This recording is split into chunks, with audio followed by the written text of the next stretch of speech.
तो set sector का 16 और 14 से हम करते हैं बेटा 14 exercise 1.1। A survey shows that 67% of the people like product P1, whereas 73% like product P2.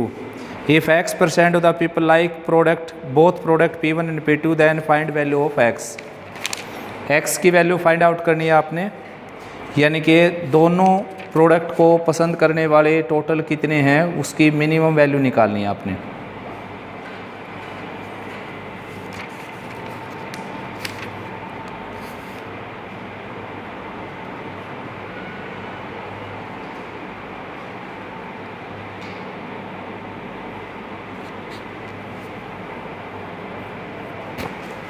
तो भाई P1 प्रोडक्ट को लाइक करने वाले कितने हैं बताओ? 67%। और इसके हैं 73 और दोनों के हैं X, है ना, दोनों के एलिमेंट हैं X। तो फार्मूला यूज़ करते हैं, number of P1 union P2 is equal to number of P1 plus number of P2 और minus number of P1 intersection P2। तो number of P1 union P2 क्या है? 100। टोटल परसेंटेज 100 होगा। Number of P1 क्या है? 63।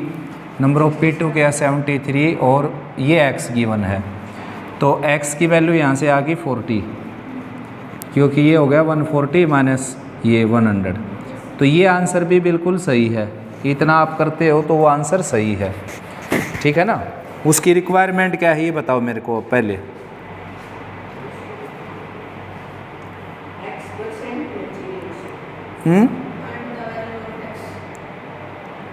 X की value चाहिए ना उसको केवल, तो आप एग्जाम में ये आंसर लिखेंगे वो भी सही हो जाएगा। एक और आंसर आ सकता है इसका, मिनिमम और मैक्सिमम वैल्यू X की क्या होगी, जो कि बुक वाले ने आंसर वही दे रखा होगा। बुक वाले ने आंसर कितना दे रखा है?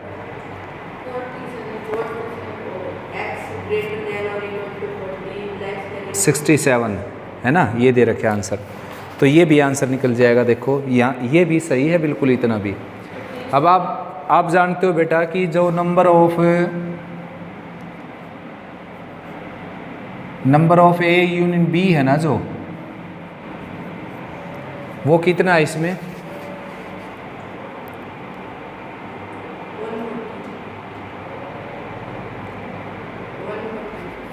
Number of A and B 140 नहीं 100 है।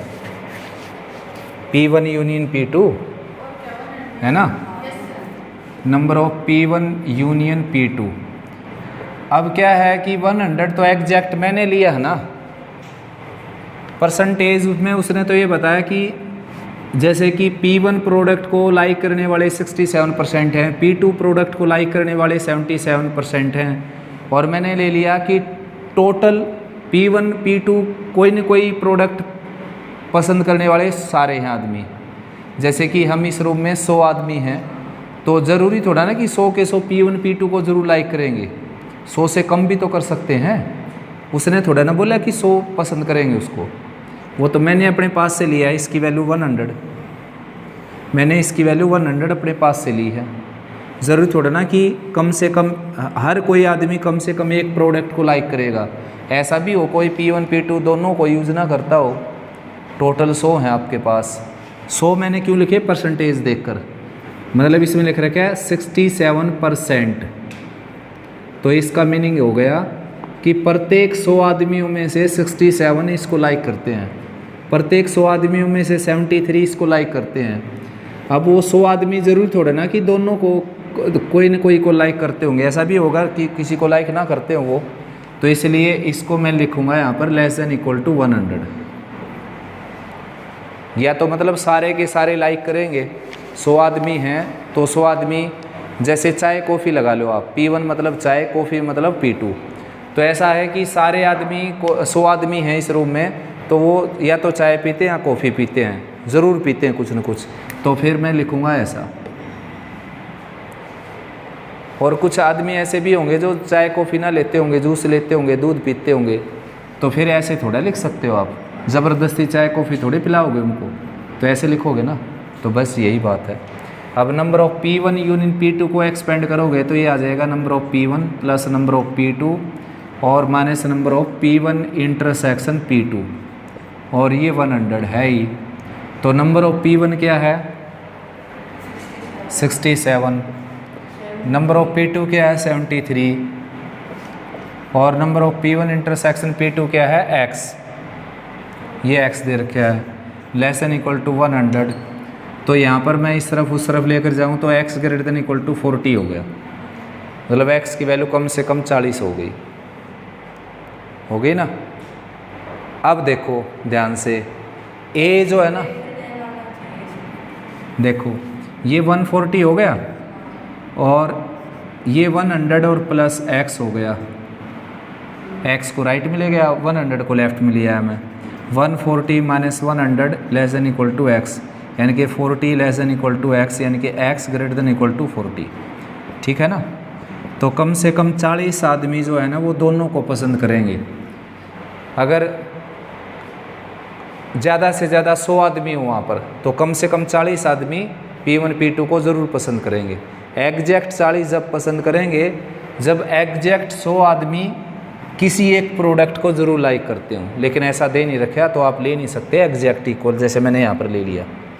लेकिन किसी किसी बुक में भी ये भी आंसर मिल जाएगा आपको, ये भी सही है, क्योंकि 100 मान लिया हमने कि सारे कुछ ना कुछ लाइक करते हैं।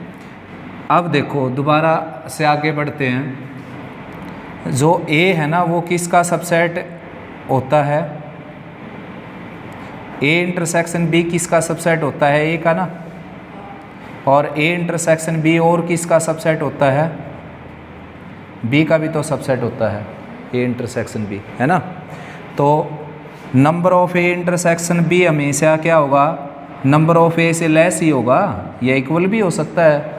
मान लो A सेट में एलिमेंट है 1 2 और B सेट में एलिमेंट है 1 2, तो A इंटरसेक्शन B में कितने एलिमेंट हो गए 1 2 A इंटरसेक्शन B में। तो मैंने यहाँ पर आपको बताया कि number of A intersection B always less than equal to होगा नंबर ऑफ A से, तो या तो लेस होगा या इक्वल होगा। तो यहाँ पर इक्वल होगा क्योंकि इसमें 2 एलिमेंट, इसमें भी 2 एलिमेंट है ना। अब इसमें मान लो 1 है, इसमें 2 है, इसमें 1 3 है, तो इंटरसेक्शन में क्या हो गया 1 हो गया। अब A इंटरसेक्शन B में जो एलिमेंट है नंबर ऑफ A से कम है, या तो इक्वल होंगे या कम होंगे, बस यही बात है। तो ये लाइन मैंने बिल्कुल सही लिखी। इसके बाद ये सही है, इसके बाद मैं ये लाइन लिख सकता हूँ, number of A intersection B जो है वो नंबर ऑफ B से हमेशा क्या होता है, लेस या इक्वल। अब number of A intersection B क्या है, तो भाई 16 सम में है बेटा, प्रोडक्ट P1 को लाइक करने वाले ये, P2 को लाइक करने वाले ये, और दोनों को लाइक करने वाले की वैल्यू फाइंड आउट करनी, लिस्ट वैल्यू। और टोटल जो पर्सन है वो है 2000। तो 2000 जो पर्सन है बेटा, आप उसको या तो इसकी वैल्यू लिख सकते हैं या फिर इसकी वैल्यू लिख सकते हैं। जब ये दे रखा होगा कि हर कोई आदमी कम से कम एक P1 P2 में से किसी एक को लाइक ज़रूर करता है, तो यहाँ पर लिखा जाएगा 2000। लेकिन अगर ये नहीं दे रखा है तो दैट मीन्स यूनिवर्सल सेट में तो 2000 एलिमेंट हैं, क्योंकि इन 2000 में ऐसा भी हो सकता है कि कोई भी पर्सन P1 P2 को लाइक ना करता हो। तो अब ये फार्मूला मैंने यूज़ किया यहाँ पर, ये फार्मूला 16 सम है, ये 1.45 का 1.5 का 16 सम, ये फार्मूला मैंने यूज़ किया P1 यूनियन P2 का। अब आप जानते हो number of P1 union P2 जो है वो या तो नंबर ऑफ यूनिवर्सल के इक्वल होता है या उससे लेस होता है। बस ये लिखी वैल्यू और यहाँ से वैल्यू आ जाएगी आपकी x greater than equal to क्या आ गया बताओ जल्दी, 2, ये ऐड कर दिया मैंने 70 और 3170 आ गया ना ये, और इसमें से माइनस कर देता हूँ 11, ये आ गया। मतलब कम से कम इतने आदमी जो हैं वो P1 P2 को लाइक ज़रूर करेंगे। अब नेक्स्ट टॉपिक करवाते हैं भाई, रिलेशन फंक्शन।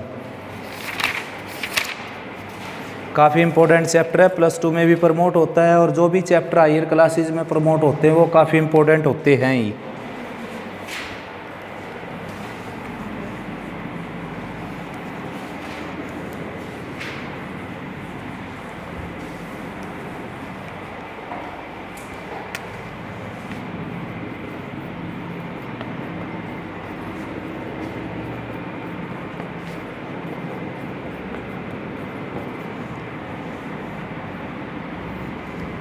तो सबसे पहले जो इसमें वर्ड पढ़ेंगे हम, सबसे पहले तो इंट्रोडक्शन पढ़ेंगे। तो इंट्रोडक्शन वैसे मैंने पिछली वीडियो में बताया था आपको, 12th क्लास की वीडियो, वो भी देख सकते हो आप। सेम टू सेम है बिल्कुल रिलेशन इसमें और उसमें। यानी कि 11th में जो रिलेशन है वो केवल आपने रिलेशन यानी कि कंस्ट्रक्ट करनी है, कोई कंडीशन मिलेगी उससे आपने एलिमेंट लेकर और रिलेशन बनानी है, जबकि 12th में टाइप ऑफ रिलेशन बतानी होती है। तो इंट्रोडक्शन में ये है बेटा कि जो रिलेशन वर्ड है उसका जो शाब्दिक अर्थ है वो क्या है बताओ? हाँ, रिश्ता, संबंध। तो बस वही है इसका मीनिंग। लेकिन जो मैथमेटिक्स के स्टूडेंट हैं उनके लिए रिलेशन नंबर्स में भी हो जाती है, जैसे कि 4 लेस देन 5 और बहुत सारी HCF of 4 and 5 is,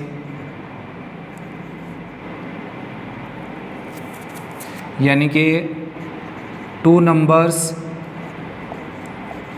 whose HCF are 1, HCF is 1। ऐसे दो नंबर की रिलेशनशिप जिनका HCF 1 हो, जैसे कि 3 7 2 3 एंड सो ऑन। तो ये भी रिलेशन में काउंट हो जाते हैं मैथमेटिक्स स्टूडेंट के लिए। तो इंट्रोडक्शन में इतना ही बेटा। और नेक्स्ट करते हैं फिर फर्स्ट जो वर्ड इसमें हमने सीखना है वो सीखना है ऑर्डर्ड पेयर, है ना। तो ऑर्डर्ड पेयर से स्टार्टिंग होती है अपनी। ऑर्डर्ड पेयर अपने नाम से ही डिफाइन होने लग रहा है। Pair of object which right in specific order, यानी कि ऑब्जेक्ट या एलिमेंट जिनको स्पेसिफिक ऑर्डर में लिखा जाए उसको बोलते हैं ऑर्डर्ड पेयर। इसको बोलते हैं फर्स्ट कंपोनेंट, इसको बोलते हैं सेकंड कंपोनेंट। कोमा से सेपरेट करके राउंड ब्रैकेट में इनक्लोज किया जाता है। इस राउंड ब्रैकेट को बोलते हैं पैरेंथेसिस, ठीक है ना। तो फिर उसके बाद जो है इक्वलिटी ऑफ ऑर्डर्ड पेयर, यानी कि कोई भी दो ऑर्डर्ड पेयर इक्वल तभी होंगे जब उसका फर्स्ट कंपोनेंट के इक्वल हो। फर्स्ट एलिमेंट भी बोल सकते हो, सेकंड एलिमेंट के इक्वल हो, तब दोनों ऑर्डर्ड पेयर क्या हो जाएंगे? इक्वल। और नॉट इक्वल कब होंगे? जब इस कंडीशन को छोड़कर बाकी कुछ भी हो इसमें, यानी कि AC इक्वल हो BD इक्वल ना हो, AC इक्वल ना हो BD इक्वल हो, या फिर दोनों इक्वल ना हो। Very good. तो ये था ऑर्डर्ड पेयर। उसके बाद पढ़ते हैं ऑर्डर ट्रिपलेट। तो ऑर्डर ट्रिपलेट में क्या है? 3 नंबर शामिल हो जाएंगे आपके पास, 3 ऑब्जेक्ट शामिल हो जाएंगे, अकॉर्डिंग टू देयर ऑर्डर लिखा जाएगा उसको। इसको बोलते हैं ऑर्डर ट्रिपलेट, ठीक है ना। इसको 2 टप्पल भी बोला जाता है, इसको 3 टप्पल बोला जाता है बेटा। और इस तरीके से n टप्पल भी होते हैं, n up to n terms. वैसे अगर आप हायर क्लासेस में जाएंगे तो 3D जब आप पढ़ेंगे 12th क्लास में, तो इसको भी वो ऑर्डर्ड पेयर ही बोल देता है। मतलब जैसे कि आप 10th क्लास में पढ़ कर आए, इसको बोलते हैं कोऑर्डिनेट्स, ठीक है ना। ये अब्सिस्सा, ये ऑर्डिनेट। तो ये ऑर्डर्ड पेयर जो है, ऑर्डर्ड पेयर में और कोऑर्डिनेट में क्या डिफरेंस है ये बताओ, फिर मैं बताता हूँ वो बात दूसरी। ऑर्डर्ड पेयर अब सीखा आपने, कोऑर्डिनेट 10th क्लास में सीख कर आए हैं आप। हाँ बिल्कुल, ऑर्डर्ड पेयर का मीनिंग ये है। ऑर्डर्ड पेयर जो है वो कार्टेशियन प्लेन पर जो हम रिप्रेजेंट करते हैं ना कोई वैल्यू, कोई पॉइंट, उसको बोलते हैं ऑर्डर्ड पेयर। और इसको बोलते हैं कोऑर्डिनेट। और ये ऑर्डर्ड पेयर है, इसमें तो जनरली हम नंबर को डिनोट करते हैं, number, natural number, whole number, real number. और इसमें जैसे कि अगर यानी कि अरिथमेटिक को छोड़कर और भी कोई शामिल कर सकते हैं इसमें हम। इसमें तो केवल अरिथमेटिक शामिल होगा, नंबर होगा केवल, उसमें कुछ भी डाल सकते हो आप, ठीक है ना। तो दोनों में थोड़ी सी रिलेशनशिप है, यानी कि ये कोऑर्डिनेट भी वही चीज़ होती है कि ऑर्डर के अकॉर्डिंग लिखा जाता है अब्सिस्सा और ऑर्डिनेट को, और इसमें भी ऑर्डर के अकॉर्डिंग ही 2 ऑब्जेक्ट को लिखा जाता है। तो ऑर्डर ट्रिपलेट में 3 आ जाएगा। अब जो है कि आगे जो हायर क्लासेस में आप पढ़ेंगे तो इसको भी ऑर्डर्ड पेयर बोलता है वो, सॉरी इसको भी कोऑर्डिनेट बोलता है और इसको भी कोऑर्डिनेट बोलता है। हाँ, क्योंकि उसमें एक्स वाई जेड हो जाएंगे ये, और यहाँ पर क्या है एक्स वाई, और वैसे क्या है ये ऑर्डर ट्रिपलेट है ये, और ये ऑर्डर्ड पेयर है। तो आगे फिर करते हैं काम। जैसे अभी आपने पढ़ा है एक ऑर्डर्ड पेयर के बारे में, एक ऑर्डर्ड पेयर पढ़ लिया जैसे आपने, जैसे आपके पास कोई सेट है 1 2 और दूसरा सेट है लगा लीजिए आप AB, तो इसका एक ऑर्डर्ड पेयर बना दिया आपने। ऐसे ऑर्डर्ड पेयर तो पढ़ ही लिया कि क्या होता है ऑर्डर्ड पेयर, तो यही है ऑर्डर्ड पेयर जो मैंने लिख दिया। अब क्या इसके और भी ऑर्डर्ड पेयर बना सकते हो आप।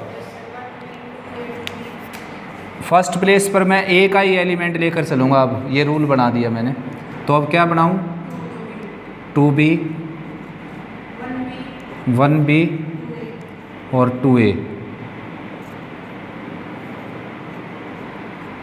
ये क्या है, मैंने क्या किया, मैंने A सेट के और B सेट के एलिमेंट लेकर टोटल ऑर्डर्ड पेयर बना दिए, है ना। बस इसी को बोलते हैं Cartesian product. Set of all ordered pairs of A given 2 sets taking first component from first set and second component from second set is called A cross B, that is Cartesian product and denoted by A cross B। ये होता है Cartesian product set of all ordered pair of given set. एक set के भी बना सकते हो आप, जैसे एक सेट है आपके पास 1 2 3, तो इसके एलिमेंट इसी के साथ ऑर्डर्ड पेयर बना सकते हैं, इसी के एलिमेंट के साथ 1 1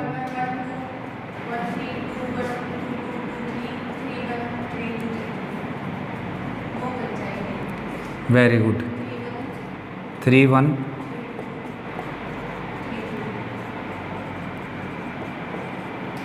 तो ये भी क्या हो गया, एक रो से हो गया ये, ठीक है ना। ये भी कार्टेशियन प्रोडक्ट हो गया। तो यही होता है Cartesian product, set of all ordered pair of given sets, given set और गिवन सेट्स। तो अब आप ये बता सकते हैं बेटा, अगर सेट A में M एलिमेंट है और सेट B में N एलिमेंट है, यानी कि इसमें M एलिमेंट और इसमें N element, then number of elements in A cross B। बिल्कुल बिल्कुल, यानी कि मान लो इसमें 2 एलिमेंट और इसमें 3 एलिमेंट, तो इसमें 6 एलिमेंट हो जाएंगे, इसमें 4 इसमें 5, तो इसमें 20 एलिमेंट हो जाएंगे।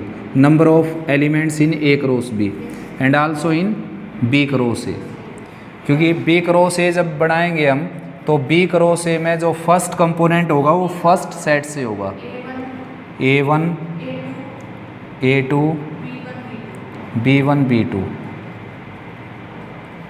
अब देखो ऑलवेज ये तो पॉसिबल है नहीं कि A क्रॉस B और B क्रॉस A इक्वल हो जाएं। कब हो सकते हैं ये इक्वल, वेरी गुड, जब A और B आपस में इक्वल हो, अदरवाइज ऐसे लिखेंगे आप, मतलब यही लिखना पड़ेगा आपने, ये इक्वल केवल तभी होंगे जब A और B इक्वल होंगे, क्योंकि तब ये क्या बन जाएगा, A क्रॉस A और ये B क्रॉस A। लेकिन नंबर ऑफ एलिमेंट आप काउंट करके देख लीजिए बेटा, वो इक्वल होंगे B क्रॉस A में और A क्रॉस A में, नंबर ऑफ एलिमेंट, ठीक है ना। तो ये कार्टेशियन प्रोडक्ट था। उसके बाद हमने पढ़ना है रिलेशन नेक्स्ट एक्सरसाइज में, तो रिलेशन अभी पढ़ लेते हैं। तो इस सेट के आप जितने भी सबसेट बना सकते हो ना, उन सभी को रिलेशन बोलते हैं, बस यही रिलेशन की कंडीशन है। R is a relation from 2 non empty sets A and B if and only if R is subset of A cross B, from B to set A if R is subset of B cross A।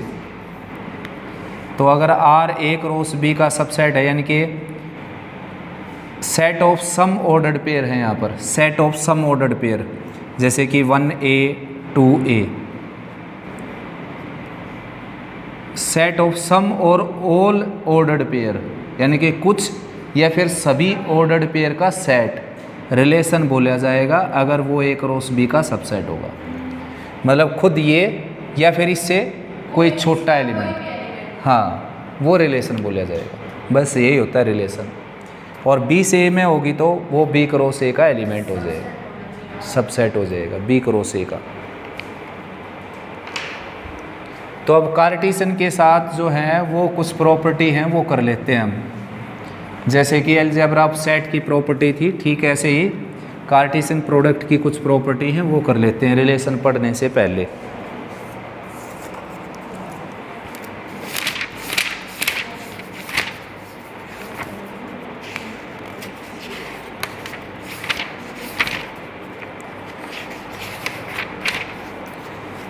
तो first property बेटा union और intersection के साथ distribute हो जाता है cross A cross B union C equal to A cross B union A cross C. तो कुल मिलाकर दो सेट ही हैं ये, एक सेट ये दूसरा सेट ये। तो क्या है कि आपने इस सेट को इसका सबसेट दिखाना पड़ेगा, इसको इसका सबसेट, तब जाकर दोनों क्या होंगे इक्वल। और सबसेट दिखाने के लिए क्या करना पड़ेगा, हाँ इसका एलिमेंट जो लेकर आप चलोगे वो इसका प्रूव कर देंगे तो ये इसका सबसेट हो जाएगा, ठीक है ना। अब यहाँ पर थोड़ा सा डिफरेंस है बस, ये बात तो वही थी जो सेट में थी, सेम टू सेम वही बात है जो सेट में आपने बताई थी कि भाई दो सेट को इक्वल तब दिखाएंगे अब जब दोनों को एक दूसरे का सबसेट दिखाएंगे। और सबसेट कैसे दिखाएंगे, इसका एलिमेंट लेकर चलेंगे, इसका प्रूव कर देंगे, ये इसका सबसेट हो जाएगा, सिमिलरली ये इसका सबसेट, दोनों इक्वल। ये बात तो सेम टू सेम है, लेकिन एक बात जो डिफरेंट है वो ये है कि यहाँ पर मैं लेकर चलूँगा x, y be any arbitrary element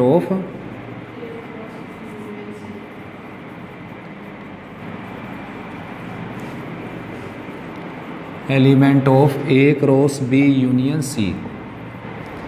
क्योंकि भाई जब क्रॉस हो जाता है ना तो उसमें सिंगल एलिमेंट नहीं होता, ऑर्डर्ड पेयर में आ जाता है। जैसे कि ए क्रॉस बी में ऐसे एलिमेंट नहीं होंगे ऐसे, है ना। ए क्रॉस बी में क्या होगा, ऑर्डर्ड पेयर मिलेगा आपको, जैसे 1A कुछ भी मिले ऐसे ऑर्डर्ड पेयर में 3, 4 ऐसे। तो ये क्या है, ए क्रॉस बी यूनियन सी है तो ये दूसरा सेट ही एक, ये दूसरा सेट x मान लीजिए इसको, ए क्रॉस x है ये। तो ऐसे ऑर्डर्ड पेयर में एलिमेंट मिलेंगे, तो इसलिए इसको आपने x, y लेकर चलना, ठीक है। और साथ साथ ये बात बता दूं मैं, अगर x, y ए क्रॉस बी का एलिमेंट है, वेरी गुड, y b का हो जाएगा, है ना। जैसे मान लो a सेट आपका है 1, 2 और b सेट आपका एक के लिए ले लेता हूँ a, तो a क्रॉस b बन गया आपका 1A 2A। तो मैं अगर यहाँ पर लिखूँ कि 1, A belongs to A cross B,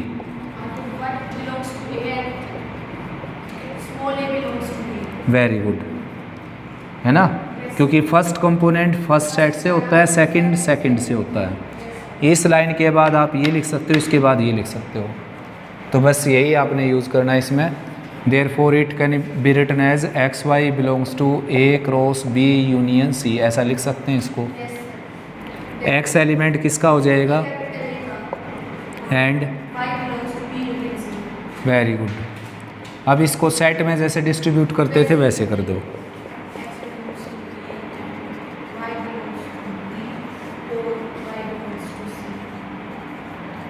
तो इन दोनों का पेयर है, ये डिफरेंट है। अब ये डिस्ट्रीब्यूट हो जाएगा, एंड जो है ना यूनियन पर डिस्ट्रीब्यूट हो जाता है।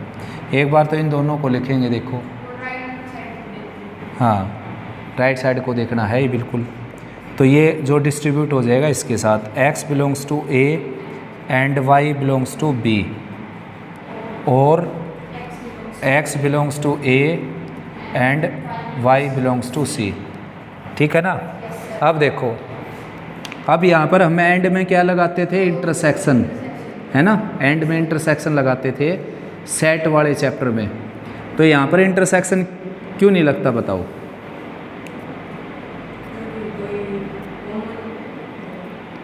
क्योंकि एंड जब लगता था जब यहाँ पर भी x होता, तब हम लिखते थे इसको x belongs to A intersection b। अब यहाँ पर तो डिफरेंट है और यहाँ पर अलग, इससे दोनों अलग अलग हैं। तो इसको क्या लिखा जाएगा, x, y belongs to, very good, A cross B, ऐसे लिखा जाएगा क्योंकि डिफरेंट हो गए ना एलिमेंट। तो ए क्रॉस बी में तो हो सकते हैं ये, ऐसा थोड़ा ना कि x b में हो जाएगा कि y a में हो जाएगा, ऐसा नहीं हो सकता। और यहाँ पर लिखेंगे x, y belongs to A cross C. अब क्लोज कर देंगे, वेरी गुड। तो x कोमा वाई यहाँ पर belongs to union A cross C. हाँ, ये जो है इसके एलिमेंट लेकर चले आपने और इसके प्रूव कर दिए, तो ये वाला इसका सबसेट हो जाएगा, A cross B union A cross C. हाँ, similarly we can prove that A cross B union A cross C subset A cross B union C. तो दोनों एक दूसरे के सबसेट हो गए, तो दोनों क्या हो जाएंगे, equal. A cross B union C, A cross B union A cross C. यानी कि ये प्रॉपर्टी हो गई कि यूनियन जो क्रॉस जो है, कार्टेशियन जो प्रोडक्ट है वो डिस्ट्रीब्यूट हो जाता है यूनियन पर, ऐसे ही इंटरसेक्शन पर हो जाएगा वो डिस्ट्रीब्यूट। तो x को इसका एलिमेंट लेकर चल पड़े हम, केवल यूनियन की जगह इंटरसेक्शन लगा दो और की जगह एंड बस। तो यहाँ पर यूनियन था, इंटरसेक्शन लगा दिया, यहाँ पर यूनियन की जगह इंटरसेक्शन और यहाँ पर एंड, यहाँ पर एंड।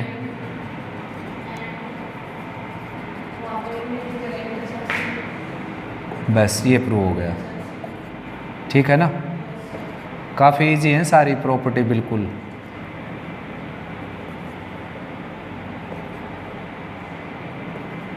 केवल यूनियन की जगह इंटरसेक्शन कन्वर्ट करना था आपने और की जगह एंड।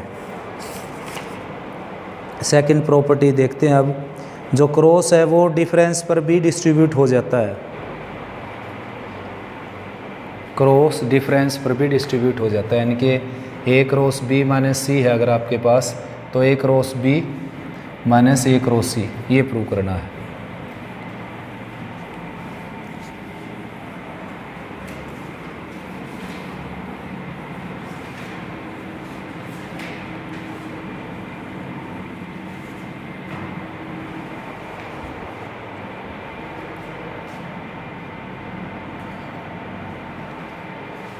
तो x को इसका एक्स वाई को इसका एलिमेंट लेकर चल पड़ा मैं, तो ऐसे लिख सकता हूँ a cross b minus C. Then distribute करेंगे तो x belongs to a, very good. और अब आगे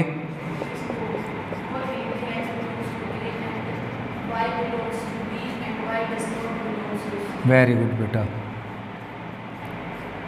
y b का एलिमेंट होगा, c का नहीं होगा। अब इन दोनों का तो पेयर था, ये डिफरेंट था, तो ये डिस्ट्रीब्यूट हो जाएगा इनके साथ। तो x belongs to a and y belongs to b and x belongs to a and y does not belongs to c, ठीक है ना। अब देखो इसको तो क्लोज कर सकते हो आप सीधा सीधा, x belongs to a cross x y belongs to A cross B. अब देखो यहाँ पर जो है ना, आपको आंसर तो देखना ही पड़ेगा। इसमें है कि X Y does not belongs to A cross C लिखना पड़ेगा आपको। तो वो क्यों लिख सकते हैं हम, वो डेफिनेटली लिख सकते हैं। वो उसका कारण ये है, देखो, क्योंकि जो हाँ बिल्कुल, जो सी में नहीं है वो ए क्रॉस सी में फिर कैसे होगा एक्स के साथ। मान लो ए का एलिमेंट है 1 2 और बी का एलिमेंट है 3 4। अब मैं ये कहूँ कि 1 जो है ना वो ए में तो है, 1 ए में है, और 5 जो है ना वो सी में नहीं है ना।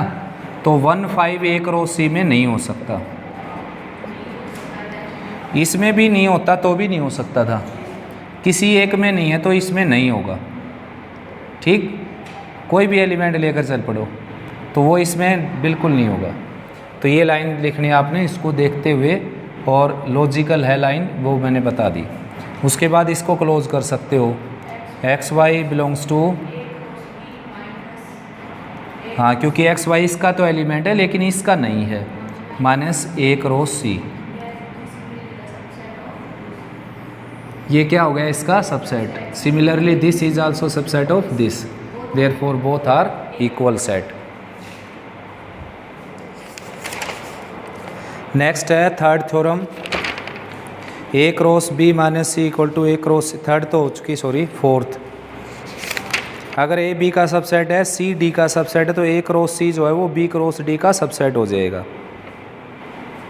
ये थ्योरम के साथ साथ इनके रिजल्ट भी आपने याद रखने हैं, कंपटीशन में आ सकते हैं ये।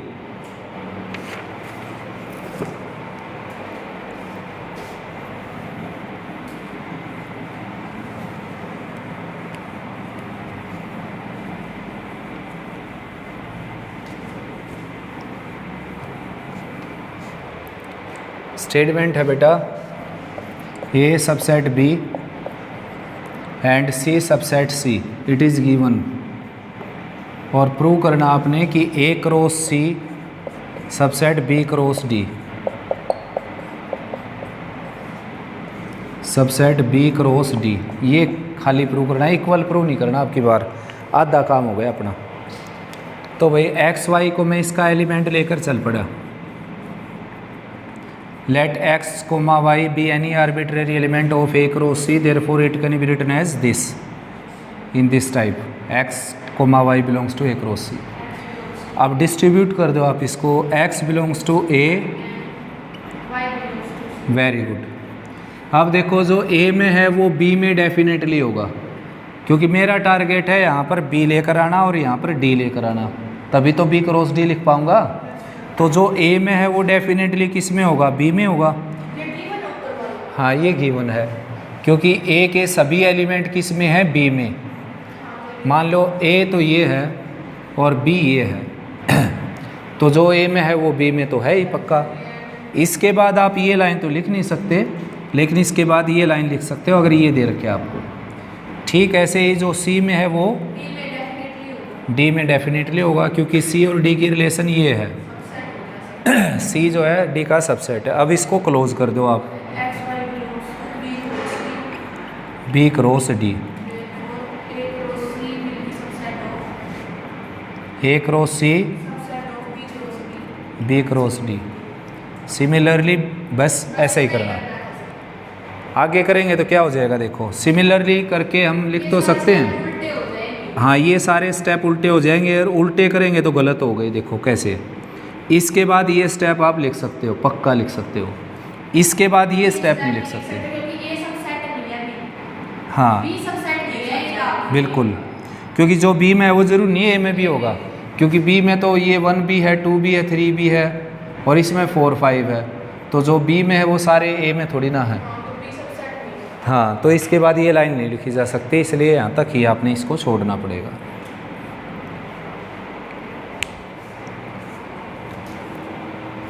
फिफ्थ थ्योरम है A subset B then A cross A equal to A cross B intersection B cross A.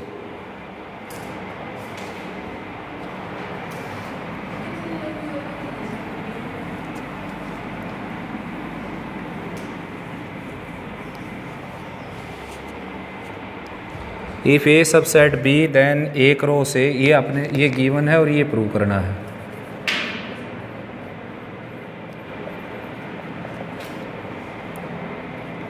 A cross A is equal to A cross B intersection B cross A, ये prove करना है।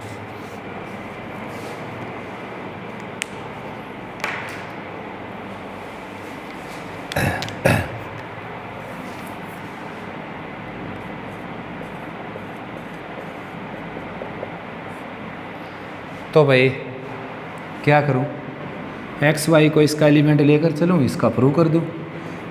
Let x y be any arbitrary element of A cross A, therefore it can be written as x y belongs to A cross A, ठीक है ना। Then x belongs to A and y belongs to A. Right side को देखते रहना है वरना गड़बड़ हो सकती है, और साथ में गिवन का यूज़ करना है। तो अब मेरा टारगेट पता क्या है, मेरा टारगेट है कि एक्स वाई जो है ना वो ए क्रॉस बी का भी एलिमेंट बने और बी क्रॉस ए का भी, और वो बन जाएगा। क्योंकि देखो कैसे बनेगा, ए के सभी एलिमेंट बी में मौजूद हैं। तो x अगर a का है तो x किसका है, b का भी है, x belongs to b and y belongs to a and ये इसको एज इट इज़ रख लेता हूँ मैं, x बिलोंग्स टू a, इसको चेंज कर देता हूँ की बार, जो a में है वो b में भी होगा and y belongs to b। तो इसको क्लोज कर देता हूँ, x y belongs to b cross a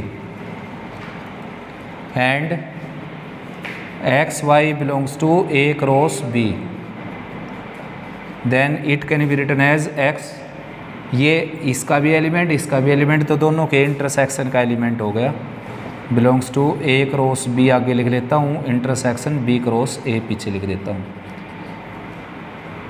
repeat कर देता हूँ, देखो एक्स वाई को मैं इसका एलिमेंट लेकर चल पड़ा तो एक्स ए का एलिमेंट हो जाएगा, वाई ए का एलिमेंट हो जाएगा।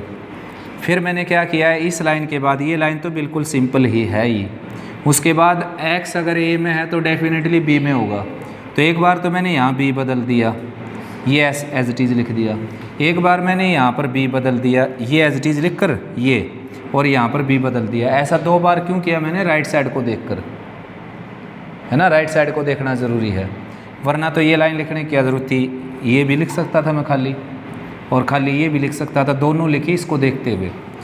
अब क्या हो गया मेरे पास, अब क्लोज करता हूँ मैं, एक्स बी का एलिमेंट है, एक्स ए का एलिमेंट, तो एक्स कोमा वाई जो है ना बी क्रॉस ए का एलिमेंट हो गया।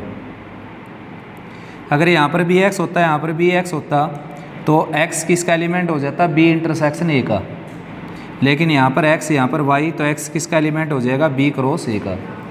यहाँ पर x a का एलिमेंट y b का, तो x y किसका एलिमेंट होगा, b cross a cross b का।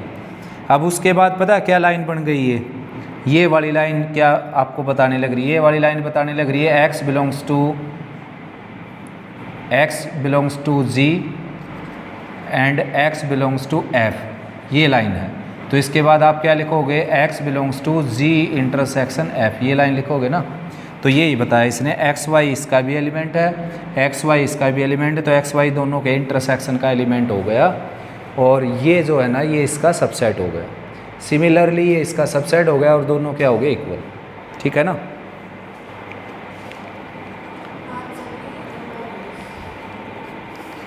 उसके बाद है 7th थ्योरम,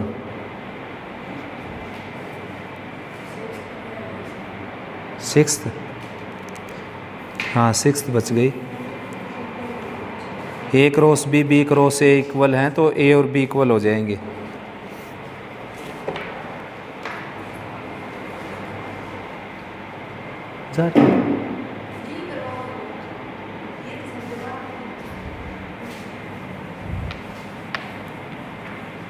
तो 6th थ्योरम है भाई, इक्वलिटी ऑफ कार्टेशियन प्रोडक्ट पर डिपेंड है, यानी कि 2 cartesian product A cross B और बी क्रॉस ए इक्वल तभी होंगे जब ए और बी आपस में क्या हो, इक्वल हो। तो क्या है भाई बताओ, पारजित स्टेटमेंट।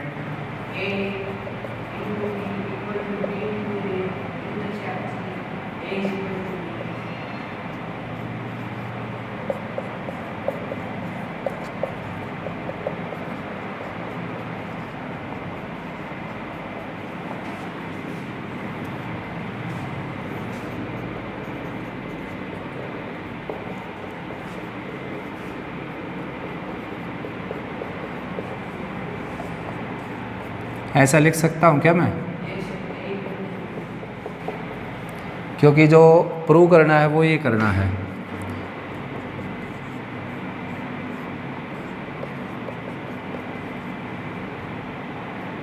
यही है ना, इसने कहा है कि भाई ए क्रॉस बी और बी क्रॉस ए अगर इक्वल हैं तो वो तब इक्वल होंगे जब ए और बी इक्वल हों। दूसरा, ए और बी अगर इक्वल हैं तो ए क्रॉस बी और बी क्रॉस ए क्या हो जाएंगे, इक्वल। ठीक है ना। तो ये लास्ट थ्योरम करते हैं बेटा, ठीक है। तो ये प्रूव करना है, ये गिवन है, अब की बार उल्टा है, ठीक, क्योंकि इंटर इम्प्लीकेशन है। तो प्रूफ देखो आप, प्रूफ में मैं एक्स वाई को इसका एलिमेंट लेकर चल पड़ता हूँ, इसका प्रूव कर देता हूँ, ये इसका सबसेट हो जाएगा, फिर ये इसका सबसेट हो जाएगा। ऐसा करते समय इसका यूज़ करना है, let x comma y be any arbitrary element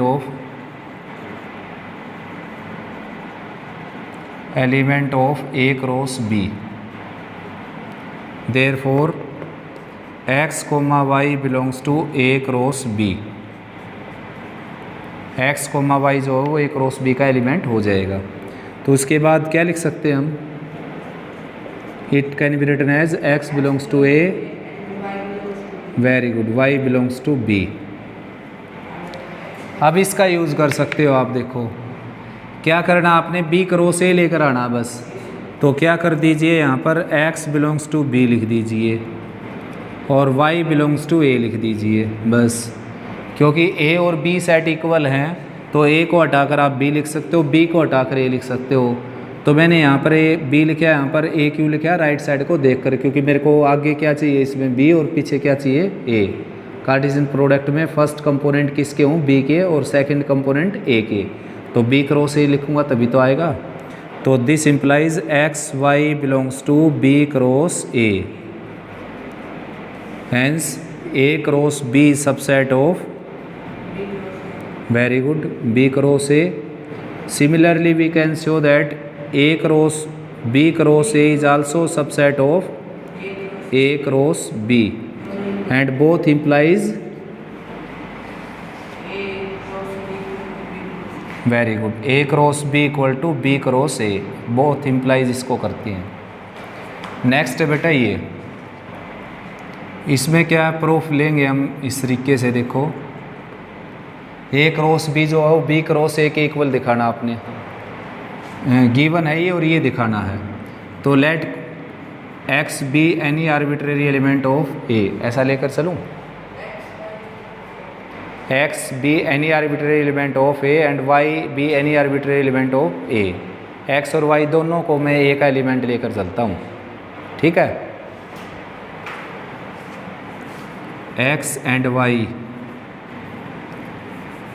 x be any arbitrary element of a, y be any arbitrary element of a, then x belongs to a and x y belongs to a, ऐसा लिख सकता हूँ। Then x y belongs to A cross A, ऐसा लिख सकता हूँ, है ना। अब y को b का एलिमेंट लेकर चलता हूँ, फिर मैं y को मैं किसका एलिमेंट लेकर चल पड़ा, b का, और x को किसका एलिमेंट लेकर चल पड़ा, a का।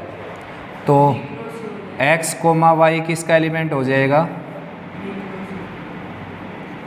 a क्रॉस b का नहीं होगा, a क्रॉस b का एलिमेंट हो जाएगा x कोमा y। अब a क्रॉस b के प्लेस पर क्या रख सकता हूँ मैं, b क्रॉस a रख सकता हूँ, गिवन है ये, ऐसा गिवन है। तो x किसका एलिमेंट हो जाएगा, b का, और y किसका एलिमेंट हो जाएगा, a का, ठीक है ना। अब मैं जो a का एलिमेंट लेकर चला था वो मैंने b का प्रूव कर दिया, दैट मीन्स a b का सबसेट हो गया। और जो मैं b का एलिमेंट लेकर चला था वो मैंने a का प्रूव कर दिया, तो b किसका सबसेट हो गया, a का, और दोनों एक दूसरे के सबसेट हो गए, तो दोनों सेट क्या हो गए, इक्वल, ठीक है। ठीक है बेटा, अच्छे से रिवाइज करो इस इस लेक्चर में इतना ही। आगे कंटिन्यू करते हैं फिर थ्योरम 7th और फिर एक्सरसाइज 1.1, ठीक है ना, 2.1।